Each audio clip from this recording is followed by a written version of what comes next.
OK, thanks to Tony and Jim at Wembley. Now, Damien made a comment there saying about that Tottenham have to do what they're good at. One of the players who helps them do what they're good at is a former teammate of yours from Fulham, Dembele. Yeah, you could argue he's important to the team as Harry Kane. I know goals get the headlines and what have you, but he's a top player. He joined me in Fulham for, I think it was 5 million back in 2010, and he came as a striker, dash winger, dash number 10. But it was a bizarre one. He never really liked the responsibility, I don't think, of scoring goals. He wanted to do this, and you can't argue with him, to be fair. He's midfielder, but he still takes people on. He stands you up, and you know what way he's always going to go. He always shifts the ball to the left. He's all left-footed, as you can see here. One touch with his right and knocks it off, but doesn't want to, if you're going to argue one thing about him, doesn't really create many goals. I know, great pass here, doesn't score many goals, but an amazing player. Here, there's not many players in the world that can do this.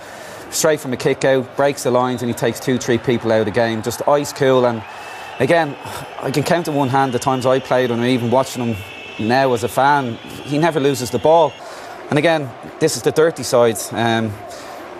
Why he wants to do that rather than score goals is beyond me. But amazing player, and I said went to Fulham for 5 million, went to Spurs for 15 million. So amazing piece of business, and a top player is, like I said, as important as Kane for me. I think he epitomises what Spurs is all about. He's a team player. He does everything what's best for the team. He doesn't think about himself. Yeah, he may be able to score a couple of goals more a season, but he knows what he needs to do for the team, and that's what he does.